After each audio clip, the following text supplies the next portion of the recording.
Hi, I'm Hank Boomershine, a USBC Gold certified coach. Over the past 20 years, I've coached some of the best bowlers in the world. I've always had a question about bowlers that I could never pinpoint the answer. The question is, what is happening when a bowler's locked in and bowling well? In other words, what's taking place in their mind? This is not a sports psychology question, but a question that has to be answered on a more fundamental level. For the first time ever, this question will be answered, and just as importantly, you will learn a systematic program that sets up by design what bowlers usually experience just by chance when bowling their best. Quiet Mind Bowling is a revolutionary program that has been proven on the PBA Tour and by top junior bowlers. As you will see, it's a simple, powerful program that will change your bowling very quickly.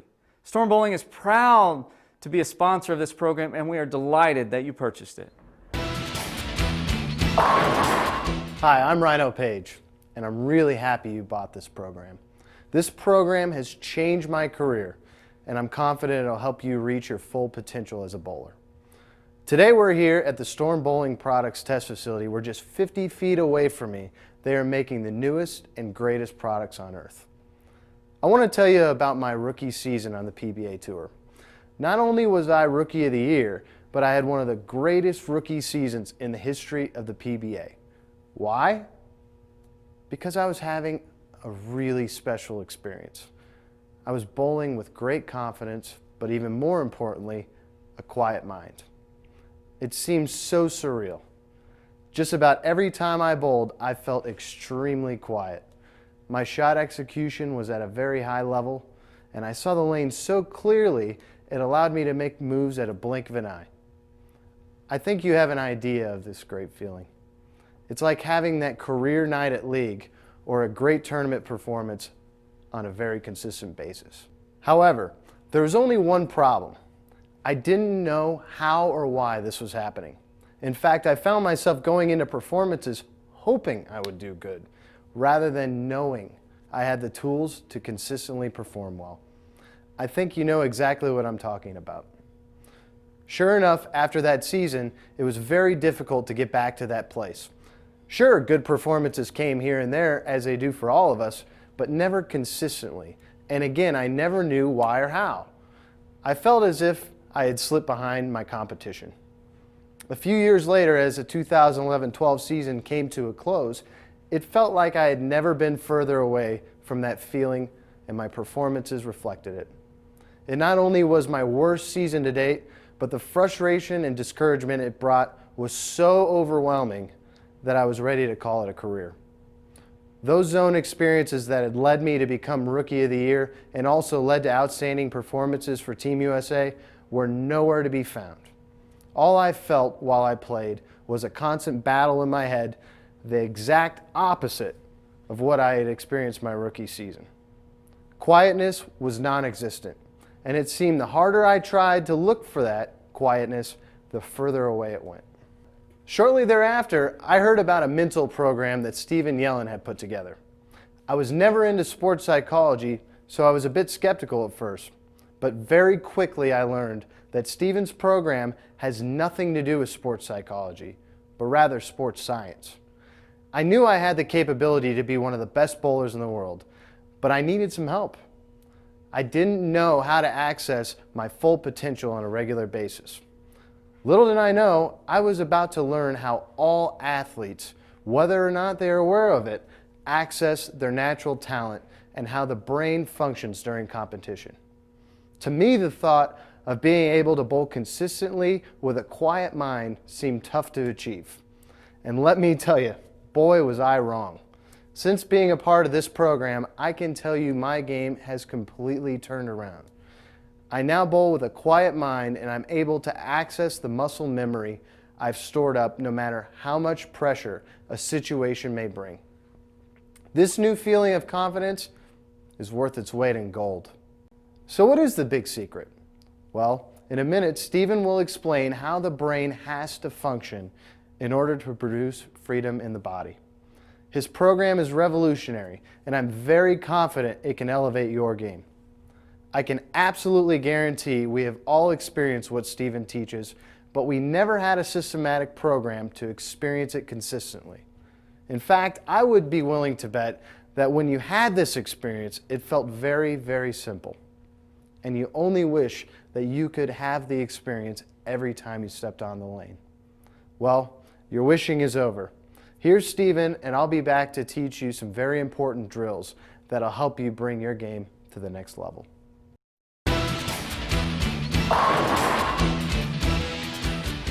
Hi, my name is Steven Yellen. I'm the founder of Quiet Mind Bowling.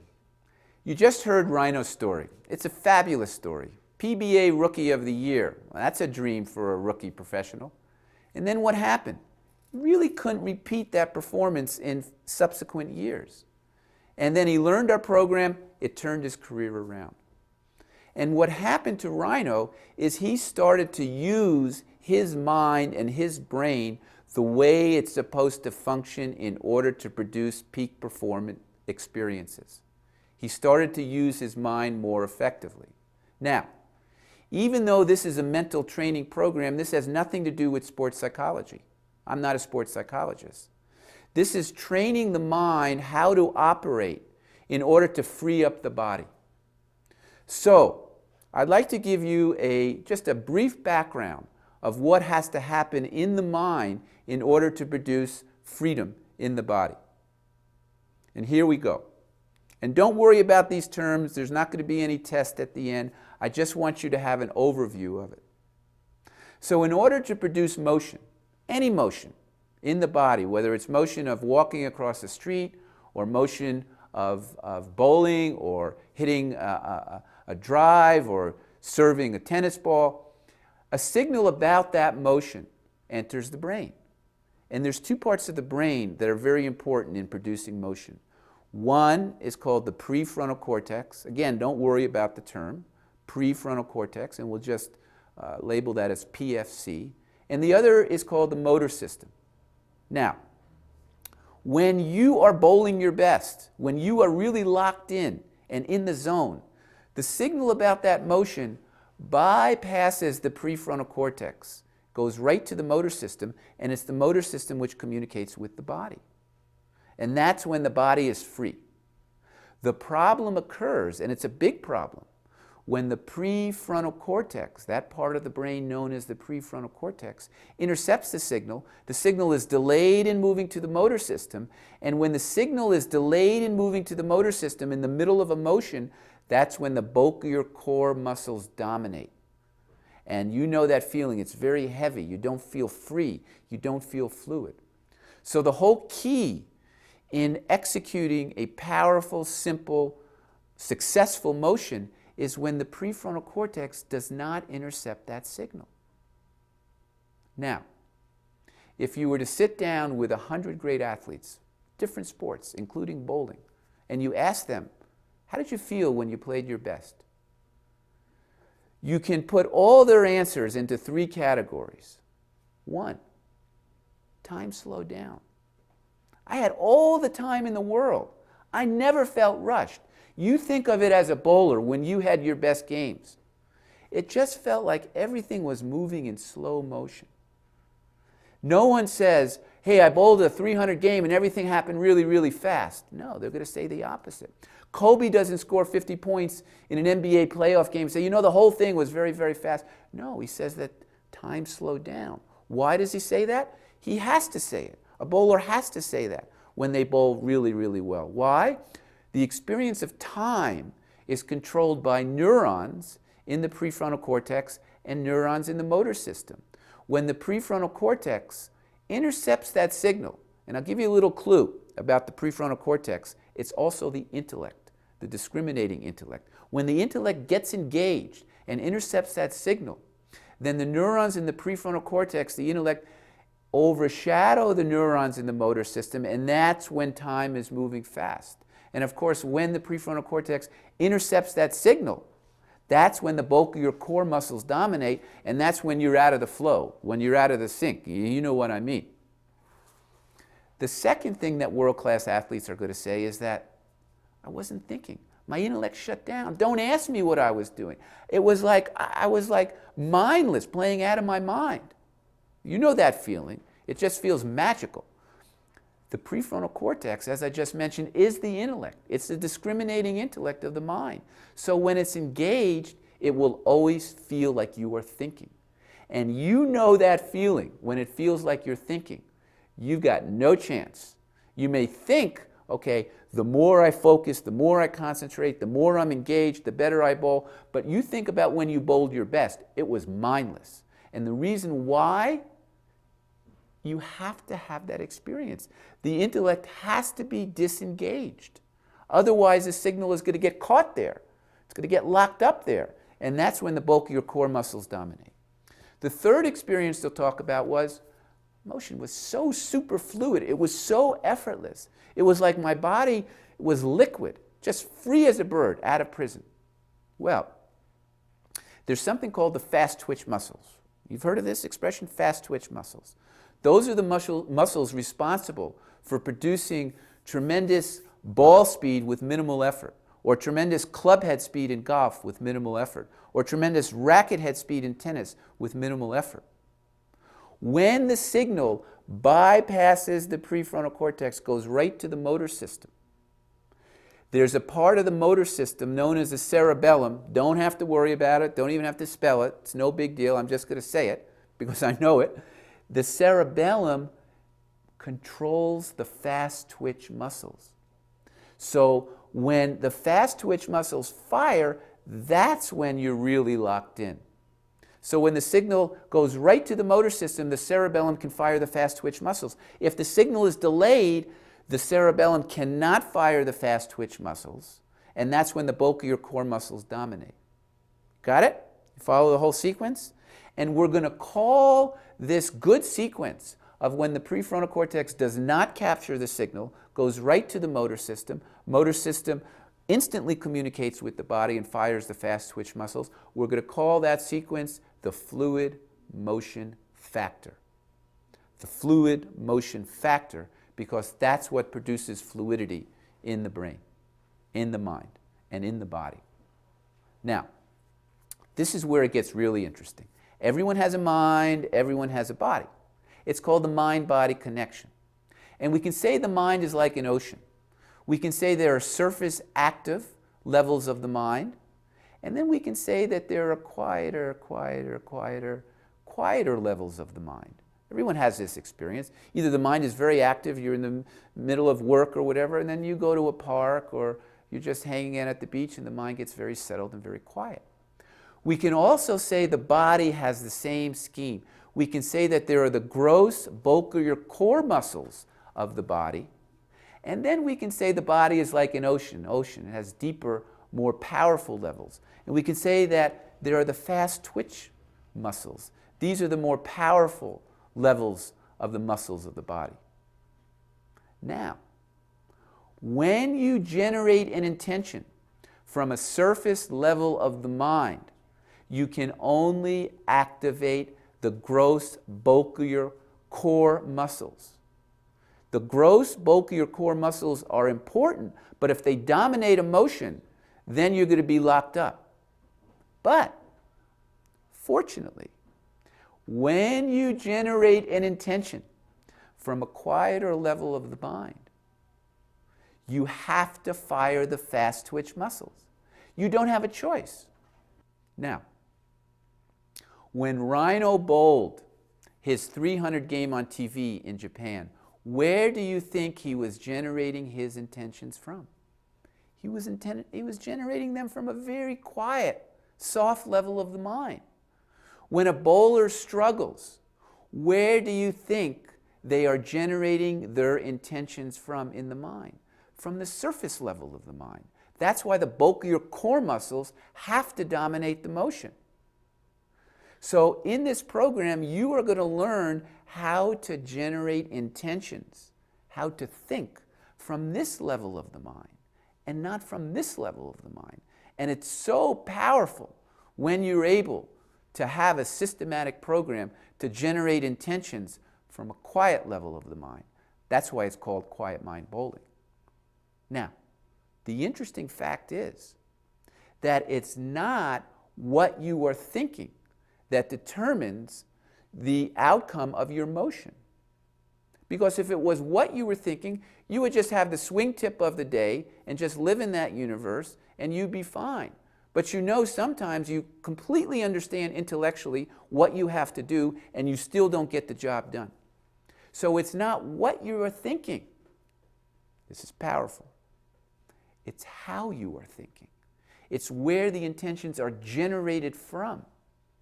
And when they're generated from this level of the mind, you're going to be in seventh heaven. You're going to feel free as a bird. You're going to feel, yes, I bowled as well as I can bowl that day. And ladies and gentlemen, that's exactly what this program is going to teach you.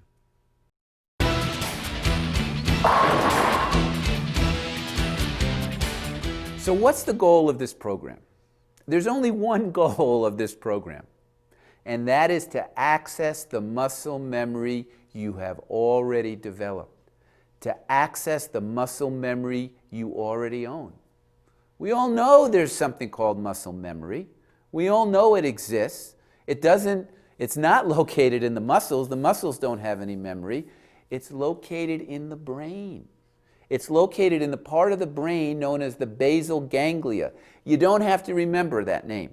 I just wanted to bring it out to those people who have some background in neuroscience.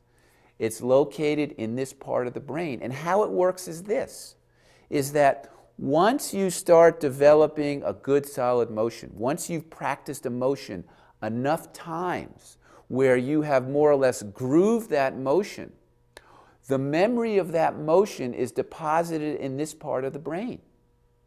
So what happens is that when you're practicing for an hour, for a day, for a week, for 6 months, for a year, whatever, is that all those good motions are deposited in the muscle memory bank in the basal ganglia.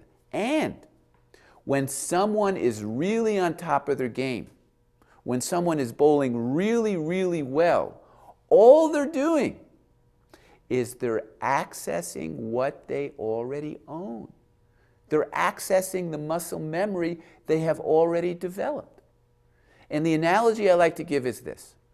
Let's say you want to save $10,000 in a savings account. So you go to the bank, you fill out the application, you put your name, your address, social security number, cell phone number, whatever. And you start depositing money in your savings account. You put $500, $1,500, $2,000, $8,000. Eventually you hit $10,000.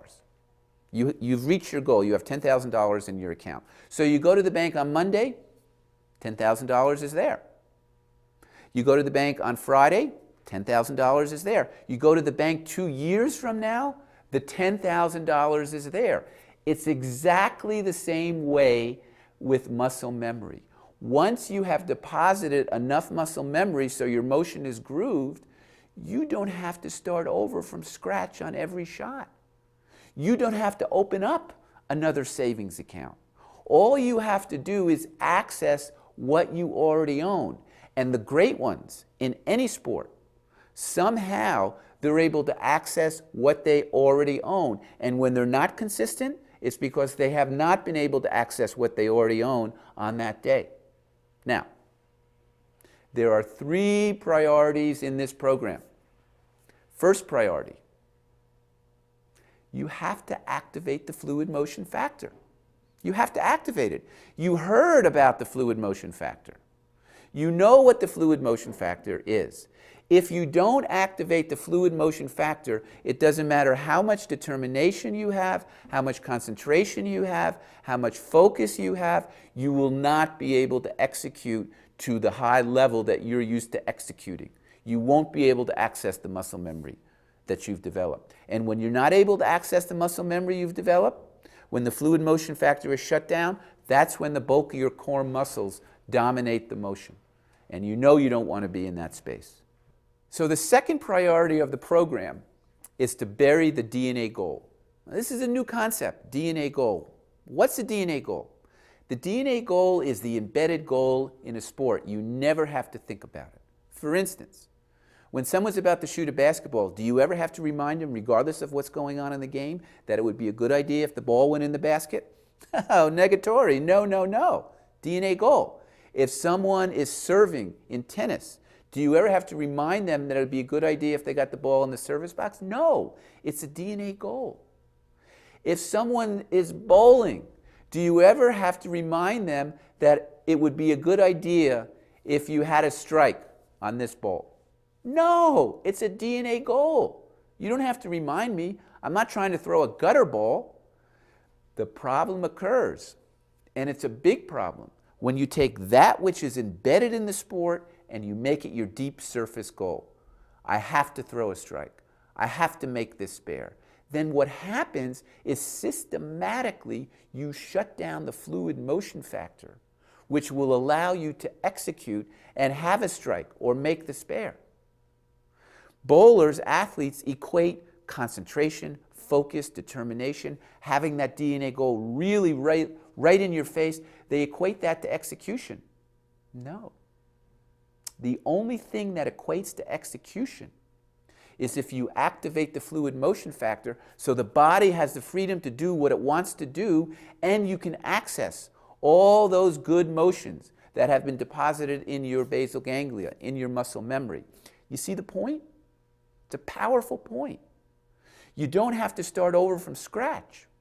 You already have that muscle memory. You want to keep the DNA goal buried.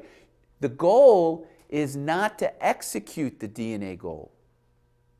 The goal is to bury the DNA goal so that you can execute the DNA goal. Do you see it? If you don't have this sequence of burying the DNA goal so you can activate the fluid motion factor so you can execute the DNA goal, then you're like a bull in a china shop saying, I'm going to get this job done at all costs, and you know what that feeling feels like. You get locked up. The body has no freedom, no fluidity. Now the third priority are the drills. And you're going to hear a lot about the drills. Everybody loves the drills. But remember, the drills are the third priority, a distant third priority. And we'll talk about in the follow-up videos at the end of this DVD why the drills have to be a distant third priority. But the drills, when they're done correctly, and you'll hear about them and how to do them correctly, they set up by design what a bowler usually just experiences by chance when they bowl their best, and that is activating the fluid motion factor. They set that up by design. And of course, we know that's your number one priority, because when you activate the fluid motion factor, the body is out of prison, and you can do whatever you want. You access the muscle memory you've developed. The bulk of your core muscles don't dominate the motion. The fast twitch muscles are firing, and you're in seventh heaven. Now, the analogy I like to give about the goal of the program, about muscle memory, is this. Hopefully all of you have seen The Wizard of Oz. I know I've seen it 5 or 6 times. The first time I saw it as a kid, I thought it was the most unbelievable thing that I've ever seen. If you're watching this overseas, go rent the movie. It's absolutely fabulous. So, what did the wizard tell Dorothy? What did the wizard tell the Tin Man, the Cowardly Lion, the Scarecrow? The wizard said, you already own what you don't think you have or own. You already have it. Dorothy, you could have gone back to Kansas whenever you wanted.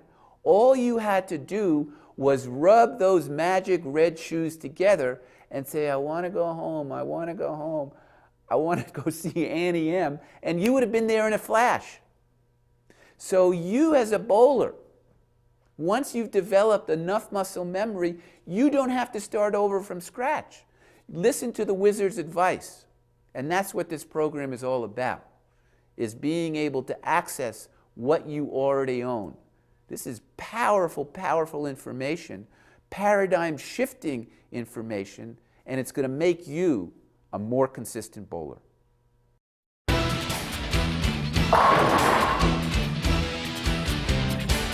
As Stephen just mentioned, all the drills have the same effect, activating the fluid motion factor. Now here's the first drill. I call this drill Ninesville, and let me tell you, Ninesville is an amazing place. This is a very simple yet powerful drill that I use every shot I throw. And here's how it works. As you step up to the ball return, I want you to think the number 9. You can think it once, twice, or as many times as you want and at whatever rhythm you want. There is no right or wrong way of thinking the number. However, I want you to think it very soft and quiet, as if you were whispering into a baby's ear. Now I want you to continue to think this number, again, however many times and at whatever rhythm, all the way until you are ready to begin your approach. Now there are surface, active levels of the mind, and there are quiet, softer levels of the mind. I want you to think the number from a very soft, quiet level of the mind. Almost like the number doesn't have a concrete form, but more like a feeling. The best experience to have with all these drills is, did I think the number? Did I not think the number? Was it there? Was it not there? That's the best experience to have. So again, I've already made my decision on how I want to throw this shot and where I want to stand. So as I approach a ball return, I'm just thinking 9, 9, 9, 9, 9, 9, 9, all the way until I'm ready to start my approach. And I stop thinking the number as soon as I take my first step. Now I know this sounds very simple, but the effect that it has is incredibly powerful. Here's Steven to talk to you more about this drill. So let's talk about this 9-9-9 drill. What is this all about? Well, you know, when it's your turn to bowl, you get off the bench, and this is where the rubber meets the road. This is the moment of truth. You get one shot, hopefully just one shot. If you have to take a second shot, that's fine. But you know that this is the time to score. So what happens is the mind starts to get very focused. This concentration, more focus, more concentration, more determination, because after all, you want to strike on every shot. And then what happens, because you're overly focused and overly concentrating, you systematically start to shut down the fluid motion factor. It's a good game plan. It feels like it's a good game plan to be focused and determined, but good game plans don't necessarily equate into execution. What equates into execution is if the fluid motion factor is active. Now, if systematically the fluid motion factor is shut down before you take your first step on the approach, then what happens, you're going to decrease your ability to really strike on that shot, on that ball. So what we want to do, very intelligently, is we want to keep the mind fluid before you take your first step. Because if the mind isn't fluid before you take the first step, if the fluid motion factor isn't active before you take the first step, then chances are you're not going to experience the fluid motion factor during the whole motion, and your shot is not going to be as effective as it could be. Do you see the point here? Well begun is half done. By the time you take your first shot, your first step, it's already too late, more or less, because you're experiencing something in your brain that's either good or bad. The fluid motion factor is active or it's not active. We want to systematically set it up so it is active. Okay, see it? It's a great drill. It's one of Rhino's favorites, and I think you'll really enjoy it as well. Welcome to Ninesville. Again, as I said before, we're going to do this drill when we come right up to the ball return. Now I'm going to do this drill out loud for you just to give you an example, but remember we want to be doing this very quietly up in our brain. So again, I'm going to stand over the ball return. All I'm thinking is 9, 9, 9, 9, 9, 9, 9, and it can be whatever rhythm, as many times you want to say 9 or as little times you want to say it 9. 9, 9, 9, 9, 9, 9, 9, 9, 9, 9, 9, 9, 9, 99, 99, 99.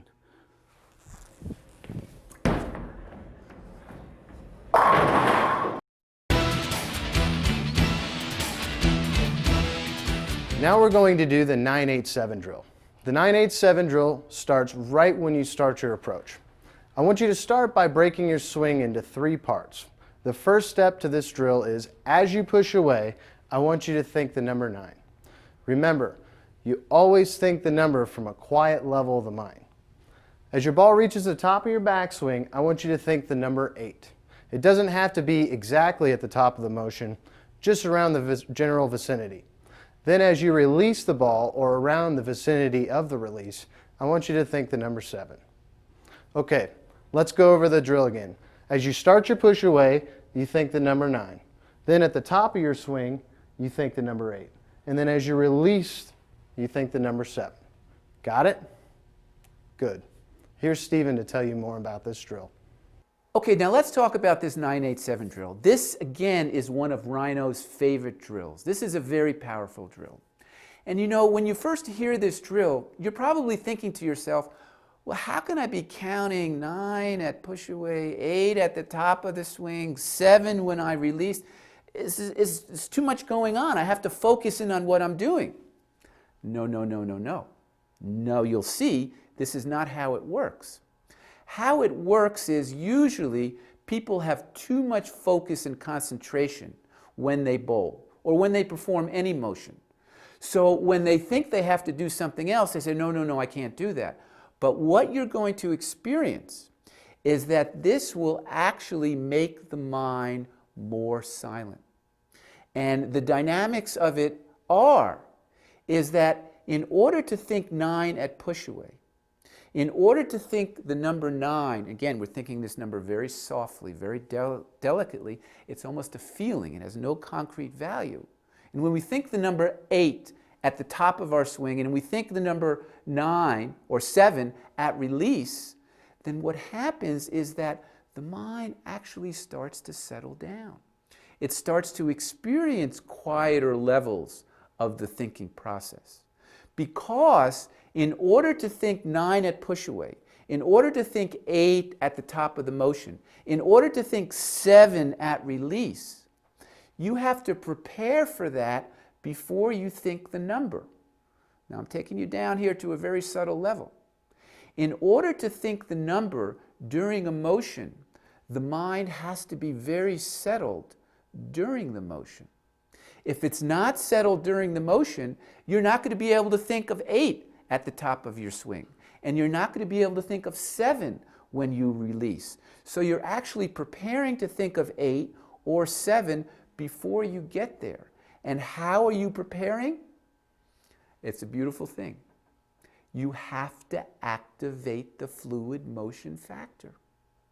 You have to activate the fluid motion factor to be able to successfully think the number 8 at the top of your motion, and you have to activate the fluid motion factor in order to think the number 7 at release. So when you do the drill successfully, it means that successfully you have activated the fluid motion factor, which is the name of the game. Do you see the logic here? So it brings the mind down, very quiet, very settled. The body is free, it's out of prison, and you think you can't think the number 8 or 7 at release, but you can. It's very, very simple to think that when the fluid motion factor is active. This is a very powerful drill. Rhino's going to win many U.S. Opens and Tournament of Champions with this drill, and I think you're going to bowl your best, or at least have some of your most consistent bowling when you do try this one. Now this is a 9-8-7 drill. Now remember, this drill is going to start right when we're about to start our approach. Now I'm going to do this out loud for you, but remember, you want to be thinking the numbers in your head very quietly, okay? And remember, we're going to push the ball away. We're going to think 9, top of the swing 8, and as we let go 7. So here we go. 9, 8, 7.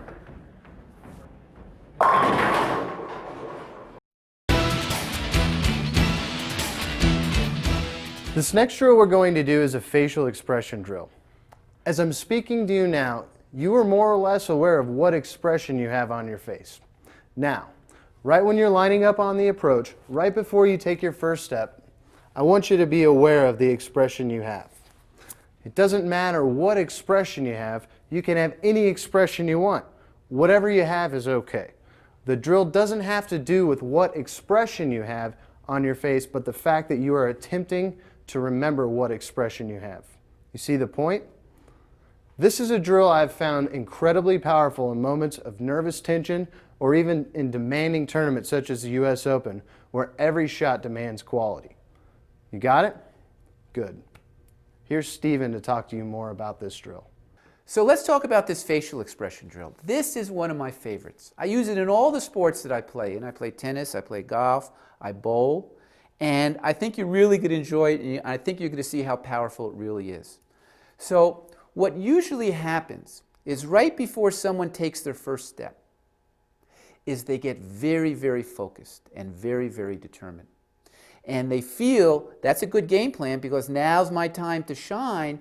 But if the mind is overly focused and it's overly determined, then you are systematically shutting down the fluid motion factor, which will give you the ability to actually bowl well in that frame, on that shot. So what we want to do, especially what we want to do, is right before you make that first move, we want to establish quietness in the mind. We want to activate the fluid motion factor. And if, right before you make that first move, you are able just to take a look at what expression you have on your face, it means the mind is settled. Because if the mind is overly focused, everything is in a blur. You know that feeling. Everything goes by very quickly. There's no subtlety there. There's no fluidity or flexibility in the mind. But if we're able to give you just as a very simple task, I just want you to take a look at what expression you have on your face. Then immediately, in order to do that, the fluid motion factor has to be activated.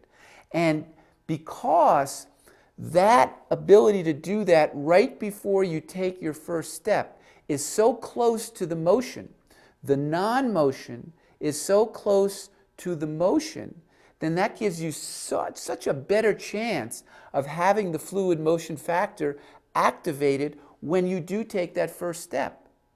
And usually whatever process in the brain you are experiencing right before you take that first step, that's the experience in the brain that you're going to have during the motion. Most of the time, it's just too difficult not to have the fluid motion factor active right before you take the first step, and then to have the fluid motion factor active when you take the first step or during the motion. You see the point here? Is this well begun is half done. Now, I want to add one more element to this drill that Rhino uses as well. And that's the importance of keeping the mind fluid as soon as you get off the bench and you're approaching to set up and bowl. Is I want you to go down into Ninesville. I want you to start thinking 999. Very quiet, very soft. The number is a feeling. It has no concrete form at all. And again, the best way for all of these drills to be experienced are, did I do the drill? Was the drill there? Was it not there? Then you know that the fluid motion factor is active. Because just the ability to attempt to do the drill, this is a very key point, a very subtle point, just moving in the direction of doing something abstract and going in the direction of doing the drill, most of the time you're going to have the same benefits of actually doing the drill. Because the mind is going to start to settle down, it's going to start to experience that fluid motion factor. And you know that your whole goal is to activate the fluid motion factor. That's what's going to give the body freedom to do whatever it wants to do, whenever it wants to do during the motion. Okay, you got it? I know that was a long commentary, but it was an important one. You give us feedback how you like this one. Now this is a facial expression drill. Now remember, this is a very simple drill, but very effective. And what we're going to do is, as I get set up here and I'm getting ready to go, I want to just take a quick look at what my facial expression is. And once I do so, I'm ready to go.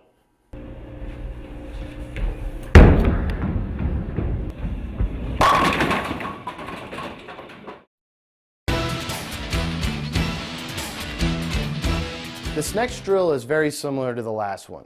Before you pull the trigger to start your approach, I want you to remember what expression you have on your face. Again, it can be any expression as long as it's natural. We aren't trying to set a certain mood or feeling here. Now then, the drill is to have the same expression from before you start your approach all the way through your delivery, or at least attempt to have the same expression the whole time. It's not a contest with a stopwatch to see how long you can have the same expression. You may even forget to remember it sometimes during the shot, and that's totally fine. Don't strain on it. It's okay if you forget to remember because you got distracted by something else. Just go back to remembering it, and that's it.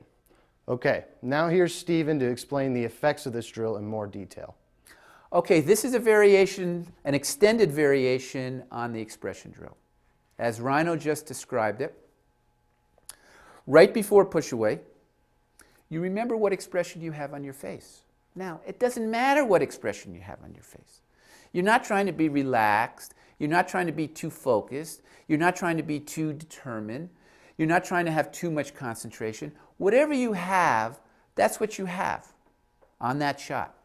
And it could be different. You can have different facial expressions right before you make your first move throughout the whole game or the tournament. So you remember what expression you have. You just take a look at, okay, this is what I look like. And then the goal is to more or less, key words, more or less, or key phrase, more or less, have the same expression during the whole motion. Now, what's going on here? Doesn't it make sense that you have to really be focused and concentrating on what you're doing during the motion? Why is Stephen and Rhino saying bring in this outside factor to do? Won't that take away from my ability to focus on what I'm doing? No, folks, it's just the opposite. It'll allow you to focus even more, and I'll explain why. If during a motion you are able to do something abstract that has nothing to do with the motion, by default, the fluid motion factor has a much better chance of being activated. Because after all, how many times have you bowled? It's not like you have to reinvent the wheel. You know about muscle memory. You know where it's stored. You don't have to reinvent it on every shot. You just have to access what you already own. And if you're able to remember or have the same facial expression during the whole motion, during the whole shot, that means the mind is very fluid. That means your thoughts are moving like a river. That means you are not frozen in time. You know that feeling when everything feels frozen and you're just locked up. There is no fluidity. Now, you can't blame the body for that. I mean, someone can take some video of you bowling and, oh, your body is off here and it looks tight and you're locked up on that shot. You're blaming the wrong one if you blame the body. Because what controls the muscles? What controls the body? It's the mind. So if you don't produce fluidity in the body, do not blame the body. Blame the processes in the mind that produce the motion in the body. So when you keep the mind abstract, and you think about it, when you bowled your best, it felt so simple. The mind was so fluid. It almost felt like you were watching yourself bowl. There wasn't this over-focus and this over-concentration and this feeling, I have to get the job done. I have to strike. You know that feeling, what happens to the body. You get all locked up. So if you're able to do something that doesn't have anything to do with the motion, that doesn't have anything to do with bowling, what is remembering what facial expression or having the same facial expression on your face during the motion have to do with bowling?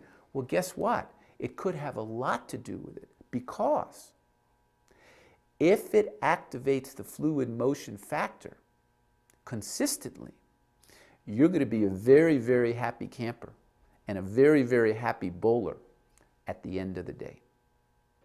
Now this is a facial expression drill where I'm going to take a look at the expression on my face, just like the last one, except for I'm really going to try to be aware of that facial expression throughout my entire approach.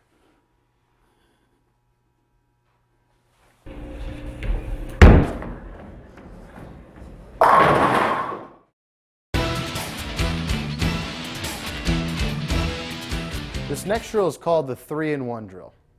We're going to divide your motion into 3 parts. Part 1 is as you're ready to take your first step. Part 2 is the actual motion. And part 3 is when the motion is complete.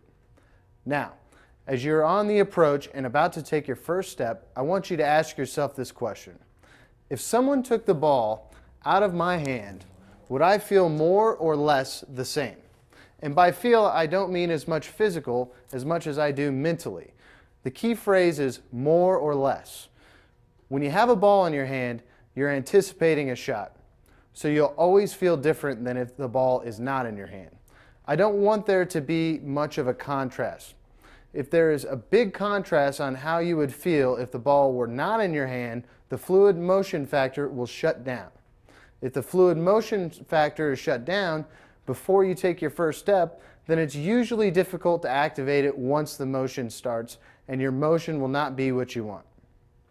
Now, once you're able to answer the question on the approach, yes, I would feel more or less the same if somebody took the ball out of my hand, then you're ready to bowl. Now, don't ask yourself the question, am I relaxed? Am I ready to go? Ask yourself the very specific question, would I feel more or less the same if somebody took the ball out of my hand? Now, an important point is to not be concerned with how you feel at part 2 during the motion. Because if you feel the same at part 3 as part 1, part 2 will take care of itself. Okay, you got it? You may want to go through this drill again as it may take some practice. Now, here's Stephen to talk more about this drill. So now let me talk about the 3-in-1 drill. This is one of my favorite drills. I know I said I like this drill and this drill is one of my favorites, but this one really is one of my favorites. And this drill actually came to me in a dream right before I woke up one morning. You know that feeling right before you wake up? Sometimes these things come to you. Well, this drill came to me. I use it in my golf, I use it in my tennis, I use it when I bowl. And Rhino very, very perfectly described this drill. Is right before you make your first move, you feel that if someone took the ball out of my hands, I would feel more or less the same. More or less, again, when the ball is in your hands, you're anticipating an action, so obviously you're not going to feel exactly the same way when there's no ball in your hand. And then the whole goal is at 3, when there's no more motion, you're going to feel the same way. Now, let me talk about 2 and 3, the motion and the end of the motion. 3 doesn't have a life of its own. What is it? It's just the last part of 2. It's just the last extension of 2. And if you're able to feel the same way at 3 as you feel at 1, or as you felt at 1, that means the fluid motion factor is going to be activated during 2. And I'll explain why. There's something that I call fluidity of thinking. Fluidity of thinking means that your thoughts are moving like a river. They're just free. You're just free. You know the opposite of that feeling when your thoughts are frozen and you can't move and you can't think and you can't react and you can't react to a situation. Well, you never want that in any period, any situation in life, especially in bowling. So great athletes, or when anyone performs a really fluid motion, they have what I call fluidity of thinking at 3. Their thoughts are moving like a river. Now, because 3, follow the logic here, because 3 is so close to 2, whatever you're experiencing at 3, you will experience at 2. There's just not enough time to change or switch because 3 is so close to 2. So, if you can experience fluidity of thinking at 3, it's very beautiful. You will have had to experience fluidity of thinking at 2, which means the fluid motion factor was activated. Fluidity of thinking, fluid motion factor, the same thing. So if we can set up a situation, a condition in your motion where you have fluidity of thinking at 3 by imitating how you felt at 1, then 2 will take care of itself because you're preparing to feel at 3 like 1 during 2. So 2 has to be very quiet. It has to be very settled. The fluid motion factor has to be activated. If it's not activated, you're not going to feel the same way at 3 as you felt at 1. You see the logic here? So by taking care of 3 when there's no motion, you're taking care of the whole motion. This is why I really, really like this drill so much. So you let us know how it works. I think it's a good one. And if you come up with a drill in your sleep, you let us know about it because we may put it on the next DVD. Now this is a 3-in-1 drill. Now again, we're going to break this into 3 parts. The first part's going to be right before we take our motion. The second part's going to be the overall motion. And the third part is going to be after our motion. Now the first step here, we're going to ask ourselves, if somebody took the ball out of my hands right now, would I feel about the same? And I would answer yes. So now, right as I'm getting ready to go, I just want to feel the same at 3 as I do right now.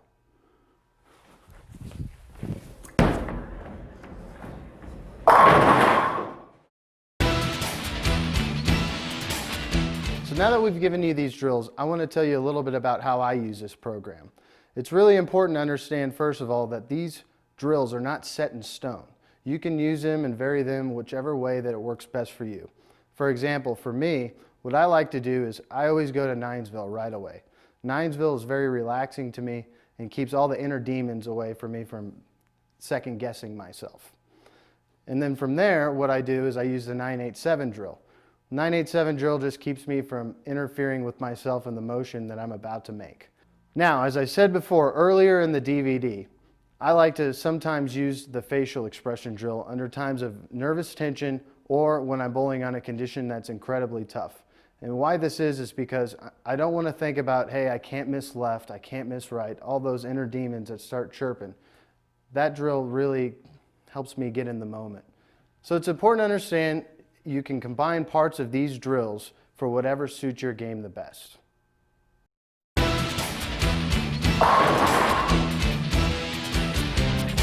Now we've come to a very important part of the DVD. Really important part. The most important part. And that's the follow-up videos. This is a very, very powerful but very, very subtle program. Because you know when you're bowling well, you know the mind is very quiet, it's very settled. And that region of the mind has its own nuances. We can say it has its own laws of motion. And when you violate a law of motion, just like when you violate a law of nature, immediately you have consequences. So, here we go.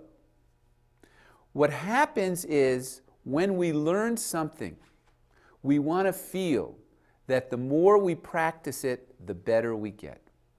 For instance, let's say you want to learn a language. You want to learn French. Parlez-vous français? Oui? So you learn 50 words a day. You learn 50 words on Monday, 50 words on Tuesday. By the time you get to Friday, you have 250 words. By the time you get to the end of the month, you have 1,000 words. You're way, way ahead of where you were when you sat down in that class 9 o'clock on Monday morning and knew no words. This program is different. This program doesn't matter how many times you've practiced it, you have to start over from scratch every time you bowl. And part of the mind, part of the intellect doesn't like this because it's not how we learn something. We want to feel, rightfully so, that the more we practice something, the better we get. So if we're practicing this program, we start this program on a Monday, we want to feel if we practice it every day, by the time we get to the end of the month, we own this program. We're better at it. No. No, this is not how it works. And I hate to tell you this. It really pains my heart to say this to you, and I already feel your pain, but you can never own this program. You can never own it. Because as soon as you have the feeling that you own it, that I've practiced it so many times, that I've practiced it successfully so many times, as soon as you have that thought and that idea and that understanding, you are going to shut down the fluid motion factor. That's why someone bowls a 290 and then a 190. That's why someone in golf shoots a 62 and then a 72.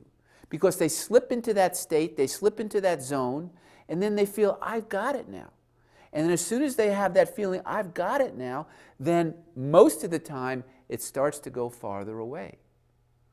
But fortunately, very fortunately, it's very easy to start over on every shot. What are we asking you to do? The drills are very simple.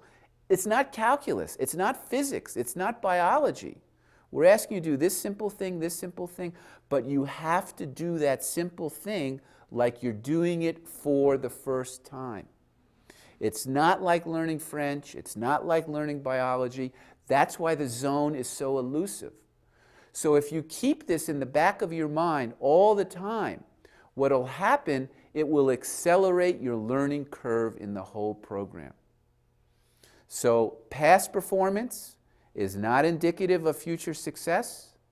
You want to feel just because you've done this program successfully 1,000 times, or 2,000 times, or 10 times, or 50 times, you have to have a little Alzheimer's. And you have to start again from scratch. You have to do it for the first time. Okay, got it? This is the first theme in our follow-up videos.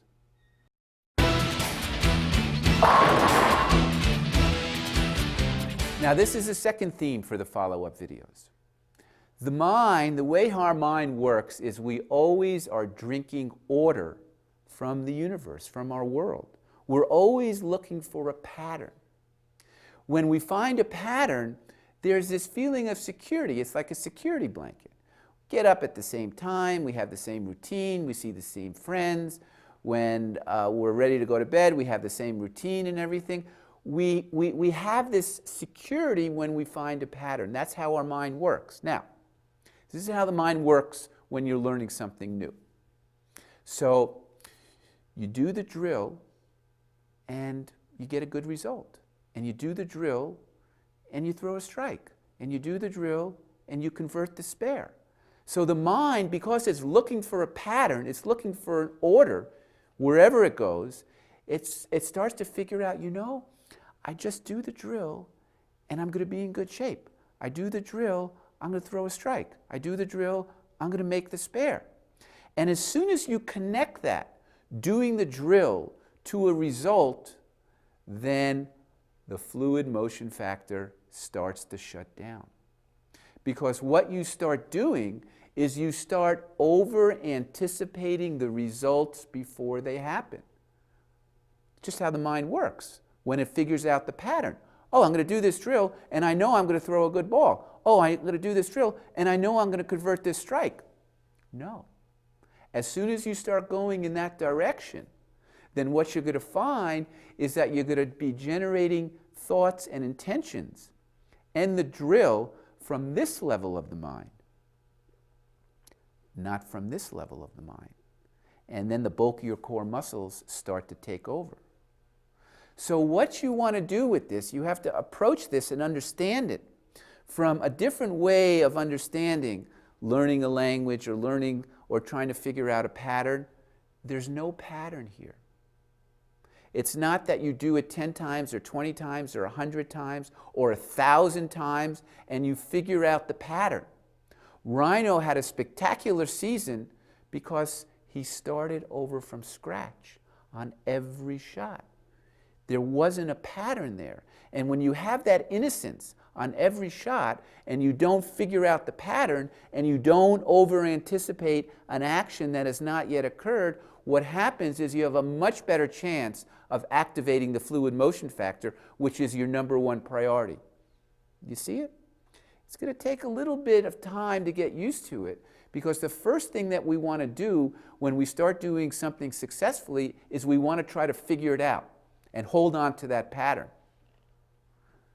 That's why the zone is so elusive in so many sports.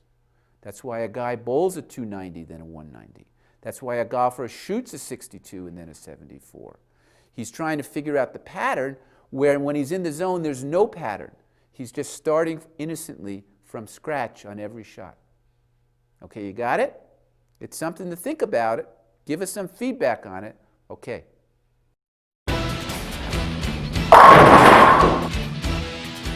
Everybody loves the drills. Everybody falls in love with the drills. When I worked with Rhino for the first time, he was bowling, I believe, in Korea. And he took the program out, first time, first game, professional tournament, he bowled a 299, using the drill on every shot. So of course, he fell in love with the drill. Everybody falls in love with the drill. So I'm going to give you a word of warning. Don't fall in love with the drills. The drills are just part of the program. Remember, the drills are the third priority. Remember what the first priority is: activate the fluid motion factor. Second priority, bury the DNA goal. Third priority, and I said it's a distant third priority, a distant third priority. Why? Because if the drills become the star of the show, if they become the Broadway star, if they're in neon lights on the marquee of the sign outside on Broadway, then what happens is you start doing the drill from this level of the mind. And as soon as you start generating intentions from this level of the mind, you know what happens. The bulkier core muscles start to dominate the motion, and the fast twitch muscles can't fire. So when the drills are the third priority, when they're just part of the mix, when they're just something that you do, like you're pouring all these ingredients into a blender and you put the blender on and you can't differentiate, well, what was the priority in this ingredient and how much of this ingredient, it all blended together, then what happens naturally is you start doing the drill from this level of the mind, quiet level of the mind. So initially, I would imagine it's been just about everybody's experience is they fall in love with the drills, but you know, understand and watch this video and all these follow-up videos over and over, because they will help you avoid pitfalls, and if you do fall into a pitfall, they'll help you get out of it. So don't fall in love with the drills. You can fall in love with the program as a whole, but keep everything in perspective.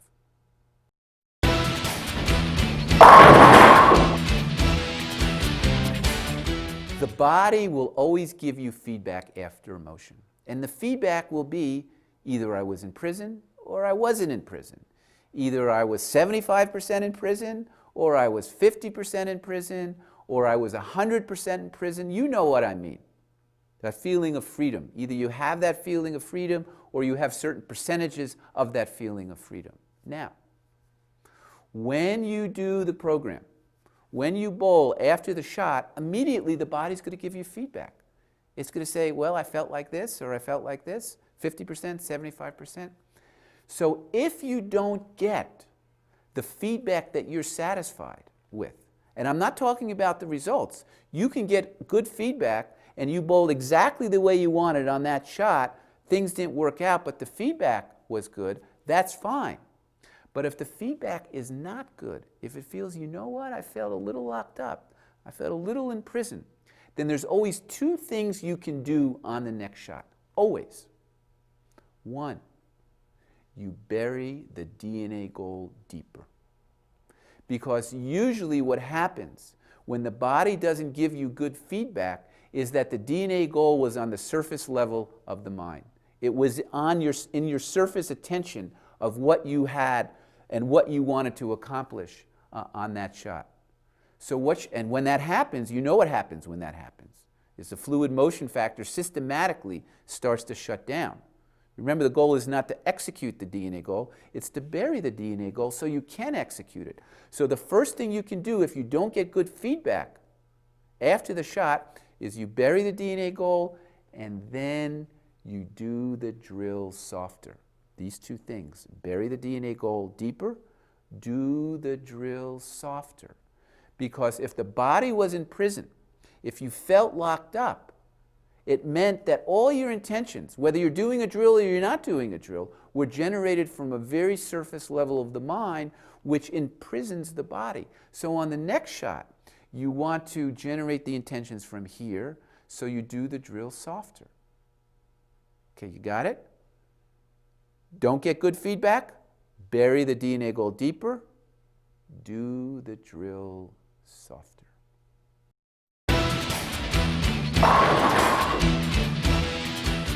So another theme in these follow-up videos has to do with a feeling of being relaxed and calm and effortless when you bowl well. And that's the feeling you have when you bowl well. No one feels complex and intense. They feel simple and they feel relaxed and they feel effortless and fluid and free when they're bowling well. So what happens after a while when you do this program, you always have that feeling with you. Gosh, it feels so simple. I'm so relaxed. It's just so effortless.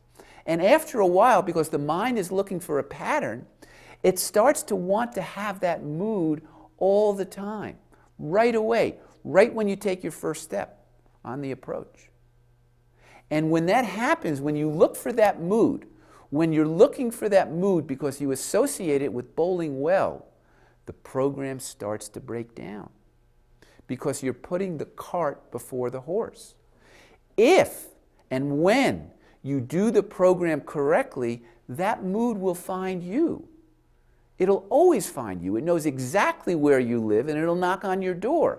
But if you look for it right away and you don't go through the systematic steps of activating the fluid motion factor, then what happens is that the whole thing starts to become artificial.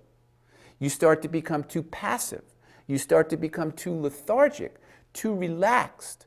And what happens is that you have a job to do. And that job requires a certain amount of focus, a certain amount of concentration. And if you become too passive and too lethargic because you're trying to create this, oh, the angels are going to come down and help me out kind of mood, I'm always so relaxed and it's so effortless when I bowl, then the fluid motion factor is going to shut down. Or it's going to systematically not be as powerful as when you're bowling well.